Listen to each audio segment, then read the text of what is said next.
देख रहे हैं इन डार्क राजकुमार के साथ। तो चलिए पढ़ते हैं आज की कहानी की ओर।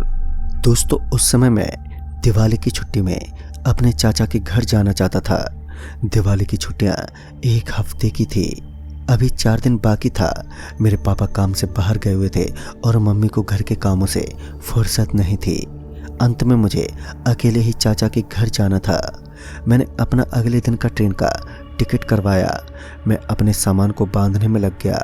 मैं इस बार काफ़ी सालों बाद चाचा से मिलने जा रहा था, जो गांव में रहा करते थे। उनका गांव में अच्छा खासा दूध का फैला हुआ कारोबार था, इसलिए उन्हें शहर आने की कोई आवश्यकता भी नहीं थी। गांव हमारे शहर से ज़्यादा दूर नहीं था, इसलिए सिर्फ 6 घंटे के सफ़र के बाद ही मैं गांव उतर गया। स्टेशन पर मेरे चाचा जी मुझे लेने आए थे। हाँ, पर तब तक काफ़ी रात हो चुकी थी और अंधेरा काफ़ी घना था। चाचा जी अपनी बाइक लेकर आए थे। मैं बाइक पर पीछे बैठा और चाचा जी घर की तरफ बाइक लेकर चल पड़े। रास्ते में जाते जाते अचानक से चाचा जी ने बाइक के इंडिकेटर की तरफ देखा। मुझे मालूम पड़ा कि बाइक में बहुत ही कम फ्यूल है। रास्ते के हिसाब से ये बाइक घर नहीं जा पाएगी। तभी चाचा जी को एक विकल्प सूझा कि एक छोटे रास्ते से जाने का, जो सीधे हमारे ही घर के पीछे के जंगल से निकलता था। वो थोड़ी ही दूरी पर था और रास्ता कच्चा, पर जितना फ्यूल बाकी था इतने में तो हम घर पहुंच ही जाते। चाचा जी ने घर की तरफ बाइक को लिया। चाचा जी ने बाइक लेने के बाद कहा, राजेश, तुम्हें एक कहानी बताऊं? यह जो रास्ता देख रहे हो, यह बहुत ही भूतिया रास्ता है। मैंने कहा, क्या सच में चाचा जी? तभी उन्होंने थोड़े संदेह में कहा, हाँ, ऐसा लोग कहते हैं। मैंने अपने मन में कहा कि लोग तो कुछ भी कहें, पर मुझे तो सिर्फ भूत के नाम से ही बहुत डर लगता है। मैं बस इतना सोच ही रहा था कि तभी अचानक से कोई बड़ा सा पत्थर हमारी बाइक से टकराया, जो शायद रोड पर ही रखा हुआ था। उसकी वजह से बाइक पूरी डिसबैलेंस हो गई और हम गुलाटियाँ खाते हुए दोनों बाइक पर से नीचे गिर पड़े। कुछ समय के लिए तो मुझे समझ ही नहीं आया कि हमारे साथ हुआ क्या। अब मेरी आंखें बंद हो गई थी और फिर जब कुछ 10 से 15 सेकंड के बाद मैंने अपनी आंखें खोली तो मैंने खुद को घासों के बीच लेटा पाया। मेरे हाथ में जख्म था और फिर जब मैंने अपने दाएं तरफ देखा तो मैंने पाया कि चाचा भी कुछ दूरी पर पड़े हुए थे। उन्हें उठने में काफ़ी तकलीफ हो रही थी। मैं कैसे भी खुद को संभाल कर चाचा के पास गया और उन्हें उठने में मदद की। मुझे उस वक्त थोड़ा भी दर्द नहीं हो रहा था, बल्कि उसके बदले कुछ अजीब सा वातावरण में बदलाव सा लग रहा था। फिर मुझे कुछ असामान्य सी ताकत का अनुभव हो रहा था। मैंने इस पर इतना गौर नहीं किया और अपने चाचा जी को एक पेड़ के पास बैठाने के लिए मैं लेकर जाने लगा। वो काफ़ी बड़ा पेड़ था। मैं वहीं चाचा जी को नीचे बिठाने के लिए लेकर जा रहा था कि तभी पीछे से मुझे मेरे चाचा जी की आवाज़ आई, अरे बेटा, कहाँ जा रहे हो? मैंने जब आवाज़ सुनी तो मेरे कानों पर मुझे विश्वास ही नहीं हुआ। मुझे विश्वास ही नहीं हो रहा था कि मेरे चाचा जैसी आवाज़ कहाँ से आई है।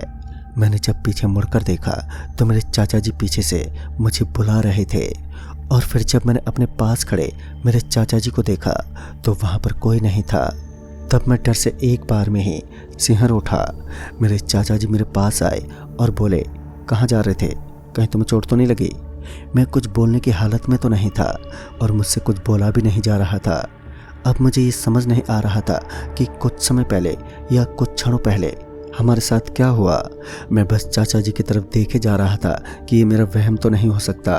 असलियत मुझे किसी कारणवश यह सब चाचा जी को बताना ठीक नहीं लगा, पर जो सच था वह मैंने अपनी आंखों से देखा था। हमने अपनी बाइक उठाई और उसे चालू करने लगा, पर बाइक मानो जैसे चलने का नाम ही नहीं ले रही थी।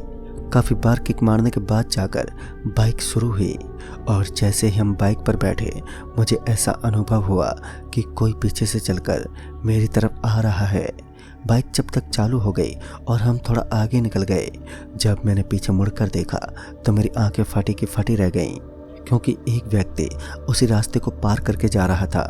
उस व्यक्ति ने हूबहू मेरे चाचा जैसे कपड़े पहने हुए थे। वह अपनी मुंडी मेरी तरफ करके चलता आ रहा था। उसके चेहरे पर कोई भी आव भाव नहीं थे। उसने मेरी तरफ भी नहीं देखा और चलते चलते रास्ते को पार कर लिया। यह सब देखने के बाद मानो मेरा दिल अपनी पूरी गति पर धड़कने लग गया था। मुझे 1% का भी भूतों पर विश्वास नहीं था, पर अगले ही क्षण अब मैं उनके अस्तित्व को नकार नहीं सकता था। इसी तरह हम रात के 2 बजे तक अपने घर पहुंचे। रात को मेरे चाचा जी ने कोई भी बात दादा दादी को नहीं बताई, क्योंकि उस वजह से वह लोग भी तकलीफ में आ जाते। सवेरे उठकर सारी बात पता चली। मेरे चाचा जी ने मेरे कलाइयों पर हल्दी का लेप लगा दिया और कहा, अरे ऐसे छोटे मोटे चोट लगती रहती हैं, तुम मर्द हो। तभी गौरव मेरे घर आया और उसे भी मेरे गांव आने को कहा गया था। वह सुबह सुबह ही मेरे घर पर आ गया था। गौरव गांव में ही रहता था, इसलिए काफ़ी लंबे अरसे से मैं उससे मिल नहीं पाया था। तभी मैंने सोचा था मैं आज का पूरा दिन गौरव के साथ ही बिताऊंगा। मुझे उस हादसे के बारे में भी गौरव को बताना था। मैं पूरा दिन गौरव के साथ ही खेलता रहा और रात को घर वापस आ गया। पर इन्हीं सब चीज़ों में मैं गौरव से उस रास्ते के बारे में पूछना ही भूल गया। फिर मैंने एक बार गौरव के दादाजी से रास्ते के बारे में बात करने की बहुत कोशिश की, पर उन्होंने कुछ कहकर बात को नकार दिया। ऐसा लग रहा था कि वह इस चीज़ पर बात ही नहीं करना चाहते थे। मैंने भी सोचा जो हुआ सो हुआ, हो भी सकता है कि सच में मेरा वहम है। पर अब मैं सही सलामत था और अगले दिन दिवाली थी। पूरा दिन मानो सब कामों से ही निपटा पड़ा था। सांस लेने की फुर्सत भी हमें निकालनी पड़ रही थी। पूरा दिन थक हार कर काम करने के बाद कुछ समय के लिए अपने बिस्तर पर बैठा। तभी चाचा जी आए और बड़े प्रेम भाव से मुझसे कहा, मुझे पता है बेटा, तुमने पूरे दिन बहुत मेहनत की है, पर क्या एक तुम छोटा सा काम कर दोगे? वो लोधिया जी के इधर 10 लीटर दूध पहुंचाना है।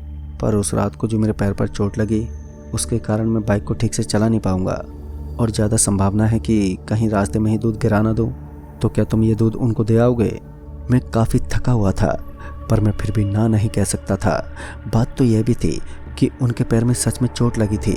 मैंने बाइक की चाबी ली और गौरव को बिठाकर सीधे गांव से बाहर निकल गया। एक रास्ता कुछ 30 किलोमीटर का ही था, जो ज़्यादा दूर भी नहीं था। गौरव ने पीछे दूध पकड़ रखा था और मैं अपनी पूरी गति से बाइक को हवा के साथ उड़ाने में लगा था। समय रहते ही हम लुधिया जी के पास पहुंच गए और उन्हें दूध भी दे दिया। उनके इधर कुछ समय रुकने के बाद हम घर के लिए निकल गए। वो हमें जाने ही नहीं दे रहे थे, पर किसी भी तरह हमने अपनी जान छुड़ाई और रास्ते में हंसी मजाक करते हुए बाइक पर घर की तरफ आने लगे। तभी अचानक से हमने देखा रास्ते पर काफ़ी बड़े बड़े पेड़ों की शाखाएं गिरी हुई थीं, जो काफ़ी बड़ी थीं। अब यह हमारे लिए एक समस्या थी कि हम यहाँ से कैसे जाएं। जाना तो हमें इसी रास्ते से था, इसलिए जब मैंने उसे उठाने की कोशिश की तो मानो उस समय मुझे अपने बल का पुनः आभास हुआ। वह पेड़ उठना तो दूर, अपनी जगह से हिला भी नहीं। हमें ये बात समझ नहीं आ रही थी कि किसने रास्ते पर इतने बड़े बड़े पेड़ों की शाखाएं रखी हुई हैं। तभी गौरव ने कहा कि चल छोड़, शॉर्टकट से चलते हैं। तभी मैंने कहा, कौन सा शॉर्टकट? कहीं तू जंगल वाले रास्ते की तो बात नहीं कर रहा है? तो उसने कहा, हाँ, तुझे आज भी वो रास्ता याद है? तभी मैंने उससे कहा, नहीं नहीं, बिल्कुल भी नहीं, वह भूतिया रास्ता है। मैं तुझे बताना ही वाला था कि कुछ दिन पहले मैंने सच में वहाँ पर भूत देखा था।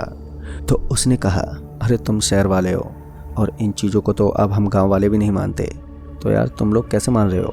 तभी मैंने कहा, मानना ना मानना किसी के बस में नहीं है, तुम मानो या ना मानो, पर वहाँ पर सच में भूत है, मैंने अपनी आंखों से देखा है। तभी काफ़ी समय तक ऐसे ही बात चलती रही। तभी गौरव जोर से तेज में चिल्लाया और कहा, अबे तेरे पास कोई और रास्ता है घर जाने का? अब मैं कुछ इसके बदले कह भी नहीं सकता था, क्योंकि सच में कोई और घर जाने का रास्ता भी नहीं था। मैंने हामी भरी और हम लोग अपने घर की तरफ उस शॉर्टकट वाले रास्ते से जाने लगे थे। जाते समय मेरे अंदर अलग सी बेचैनी का भाव प्रकट होता दिख रहा था। मुझे अजीब सी घुटन जैसी वहाँ पर महसूस हो रही थी। हम रास्ते पर पहुँचे ही थे कि सामने एक सफ़ेद चादर ओढ़ी एक औरत हमें रास्ते में दिखाई पड़ी। इसे देखकर मानो मैं बुरी तरह से डर से कांपने लगा। अब मुझे पूरा विश्वास था कि यह वही प्रेत है जो उस दिन मैंने देखी थी। अब गौरव के भी हाव भाव थोड़े बदले हुए जैसे लग रहे थे। उसने हिम्मत करके बाइक को साइड में रोका और उतरकर उसके पास जाने लगा। वहां जाकर गौरव बहुत जोर से हंसने लगा और कहा, अरे डरपोक, यह सिर्फ पुतला है, यह सफ़ेद कपड़ा किसी ने इस पर रख दिया है। फिर मैं भी धीरे धीरे पास बढ़ने लगा और देखा तो सच में वह सिर्फ खेतों में बनाए जाने वाले पुतले जैसा था। उसके ऊपर सफ़ेद कपड़ा रखा हुआ था। तभी गौरव ने कहा, इसी से यहाँ के सब लोगों को डराते हैं। तभी हम पीछे मुड़कर बाइक की तरफ जाने लगे। तभी हमने देखा कि हमारी बाइक वहाँ पर है ही नहीं। मुझे पूरी तरह से याद है कि बाइक पेड़ के नीचे रखी हुई थी, पर मालूम नहीं कि बाइक वहाँ से कहाँ चली गई। और तभी झाड़ियों से बाइक की हॉर्न की आवाज़ आने लगी, जैसे कोई झाड़ियों में बाइक चला रहा हो। और अब मैं थोड़ा सा डर गया था, क्योंकि रात के 9:30 बज रहे थे और यह कोई मजाक भी नहीं था। गौरव पूरी निडरता से झाड़ियों में कूद गई और कुछ ही समय बाद चिल्लाते हुए गौरव झाड़ियों से भागते हुए निकले। जब मैंने उसे निकलते हुए देखा, उसके चेहरे पर काफ़ी चोट के निशान थे, जैसे किसी ने अपने नाखूनों से उसके चेहरे पर दे मारा हो। वो ऐसे डरते हुए चिल्लाकर निकला था कि मैं भी उसे देखकर डर गया और हम दोनों बिना रुके झाड़ियों से दूर रास्ते पर अकेले भागने लगे। गौरव भागते हुए बस यही कह रहा था, रुकना मत, वहाँ पर भूत है। हम दोनों अपनी पूरी तेज़ी से भाग रहे थे और मुझे ऐसा अनुभव हो रहा था कि जैसे कोई पीछे खड़ा हो और सीधे मेरी तरफ भाग रहा हो। मैं अपने पूरे जोर से बस भागे ही जा रहा था। मैंने एक बार गौरव की तरफ देखा तो उसके चेहरे से खून टपक रहा था। उसके कपड़ों पर खून के दाग साफ दिखाई दे रहे थे और वह पूरी तरह से डरा हुआ था। वह मेरे से थोड़ा आगे भाग रहा था और मैंने एक बार पीछे मुड़कर देखा तो जो भयानक दृश्य मुझे दिखाई दिया उसे मैं शब्दों में व्यक्त नहीं कर सकता। एक अजीब सी आकृति वाला जानवर, जिसका पूरा शरीर इंसान जैसा था और चेहरा किसी अजीब से जानवर जैसा, वह हमारी तरफ काफ़ी तेज़ी से भागता आ रहा था। उसके भागने का तरीका भी बहुत अजीब था, जैसे उसकी एक टांग टूटी हुई हो और वह लंगड़ाते हुए हमारी तरफ आ रहा था। उसकी आंखों का गुस्सा साफ साफ मुझे दिखाई दे रहा था और अब मुझे मेरी गलती का एहसास हो रहा था कि इस रास्ते पर क्यों नहीं आना चाहिए। तभी मानो कुछ क्षणों में वह प्रेत पीछे से गायब हो गया। हमें उसके भागने की आवाज़ें भी आनी बंद हो गईं, पर वह अभी गया ही नहीं था। फिर जैसे ही हम एक जगह पर थोड़ा सुस्ताने के लिए रुके तो उसी पेड़ के ऊपर वो प्रेत भी था। हम जंगल से लगभग बाहर ही आ गए थे, पर फिर भी उसका साया हमें छोड़ने का नाम ही नहीं ले रहा था। वो रात भी अमावस की रात थी और सारी की सारी जगह मानो अंधेरी की चादर में लिपटी हुई पड़ी थी। हमें ठीक से रास्ता भी दिखाई नहीं दे रहा था। हमने जैसे उस प्रेत को पेड़ के ऊपर देखा, हम वहां से गिरते पड़ते भागने लगे, पर इस बार मेरा नसीब इतना अच्छा नहीं था। उस प्रेत का एक हाथ मानो पेड़ से कहां से आया, जिसने मुझे खींचकर पकड़ लिया और मैं अपनी जगह से भागने की कोशिश कर रहा था। फिर उसके बाद मानो जैसे मैं अपनी जगह पर जम गया था, ऊपर से वह प्रेत धीरे धीरे नीचे आते हुए अब मेरी तरफ बढ़ रहा था। मैं इसे अपनी आंखों के सामने देख पा रहा था। मेरा दोस्त तब तक काफी दूरी तक भाग चुका था, पर तभी जैसे ही वह प्रेत लगभग मेरे करीब आ गया था, ना जाने अजीब सा कोई ऊर्जा का धमाका हुआ। मुझे उसके बाद बस इतना याद है कि मैं बेहोश हो गया था। जब अगले दिन मेरी आंखें खुली तो मैंने खुद को अपने घर पर पाया, जहां काफ़ी सारे लोग मेरे दादाजी समेत मुझे घेर कर खड़े हुए थे। तभी मैंने गौरव के बारे में पूछा और मुझे पता चला कि गौरव भी ठीक है। जब मैंने कल की रात की बात सबको बताई तो उन्होंने कहा कि मैं उन्हें गांव के बाहर पड़ा मिला। मेरे दादाजी ने कहा कि उस रास्ते के बारे में मुझे ठीक तरह से तुम्हें पहले ही बता देना चाहिए था। तभी मैंने कहा कि वह अचानक से जो ऊर्जा आई थी उसी से मेरी जान बची है।